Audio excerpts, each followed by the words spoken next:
depuis quelques heures. Ce qui est vrai en revanche, c'est qu'il y a de plus en plus de soldats américains qui arrivent sur zone, et c'est ce que va nous montrer Fanny Wegscheider.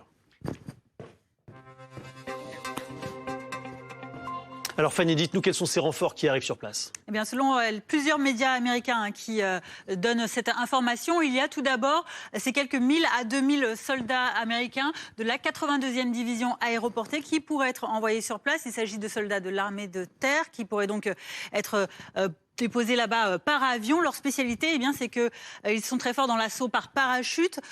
C'est une force d'intervention très rapide. Ils sont déployables dans le monde entier rapidement sous 18 heures. Et surtout, historiquement, ils sont bien connus parce que ce sont les éclaireurs, premiers soldats à avoir atterri sur les plages de Normandie lors du débarquement du 6 juin 1944. À ce contingent s'ajouterait celui de l'USS Tripoli qui aurait à son bord 2200 à 2500 soldats. Là aussi, des soldats très aguerris dans les opérations amphibies, les assauts héliportés également, avec donc une double compétence, vous l'avez compris, puisqu'ils sont sur ce groupe amphibie très important, avec énormément de matériel pour intervenir donc dans le Moyen-Orient. L'USS Tripoli, il est parti il y a environ une semaine du Japon. Il y a 2 semaines environ, pardon. Il pourrait arriver dans les prochains jours, d'ici la fin de la semaine. Autre groupe amphibie également, c'est l'USS Boxer qui transporte à son bord quelques 2200 soldats.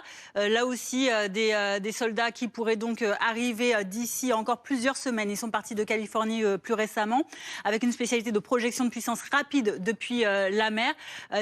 Donc des soldats de cette 11e unité, cette fois-ci, là aussi des Marines, qui compléteraient déjà un groupe très important d'Américains, de soldats américains dans la région, dans le Moyen-Orient. Vous le voyez avec ces bases ici américaines un peu partout autour du Golfe Persique. Aussi, ces autres soldats hors base, ça représente environ 40 à 50 000 soldats américains déjà dans la région. Merci Fanny. Marie-Laure Buisson, ça commence à faire pas mal de monde. Est-ce qu'on peut imaginer que Donald Trump, il masse autant de soldats pour ne pas s'en servir à terre, comme on dit ?